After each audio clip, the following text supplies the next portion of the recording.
Hi friends, Morgan here. This week we are in chapter 15 of our Gentle and Lowly book.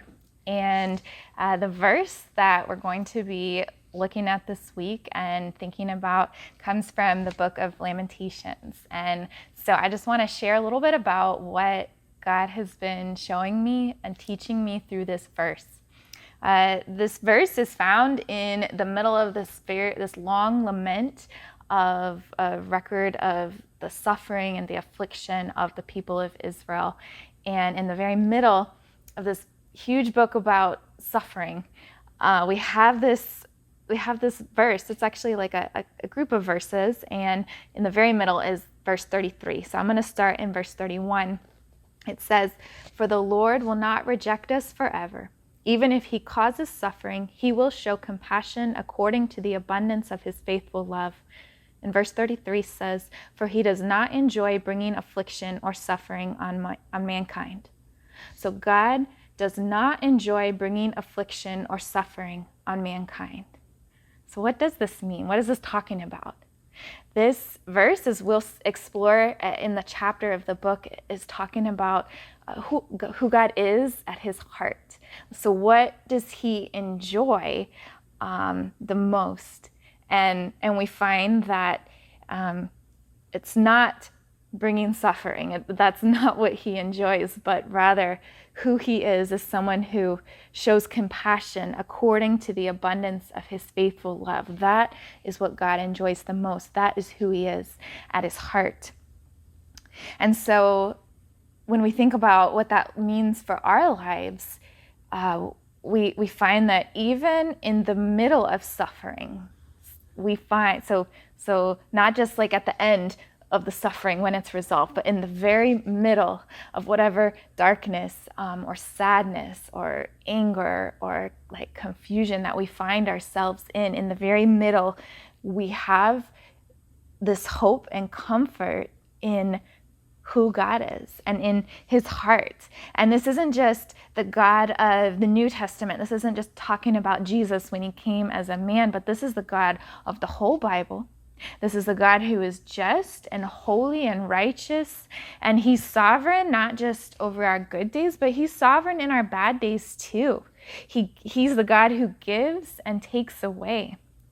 And so it's this God that we're looking into. What is his heart like? And when we look at that, when we answer that question, we find that he is a God who is a God who is loving and is merciful and compassionate at his core, at who he is, like at the deepest part of himself.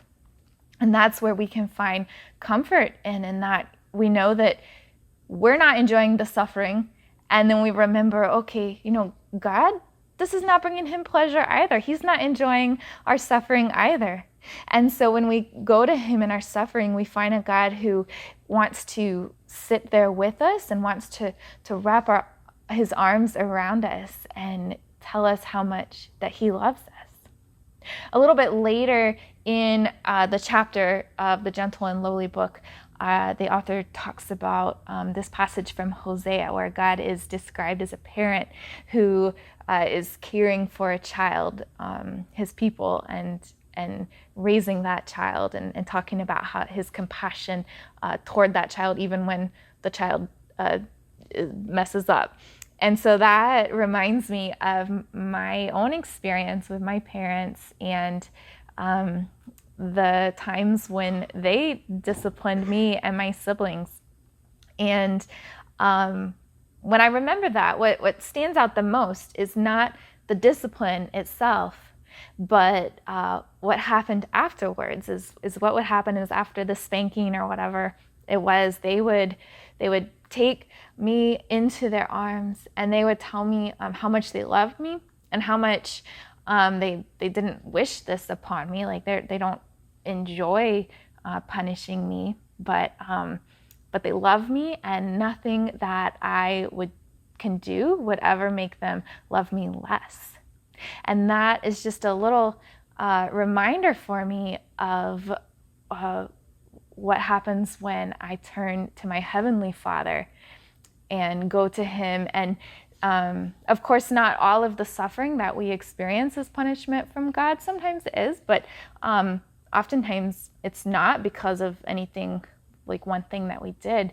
And yet, despite whatever that is, whatever is the reason for the suffering, we can still go to God, to our Father, and find a loving Father who it brings him the most joy to wrap his arms around us and to show compassion and to have mercy on us, and for us to know that about him and about his heart. And so I hope this is encouraging to you this week as well.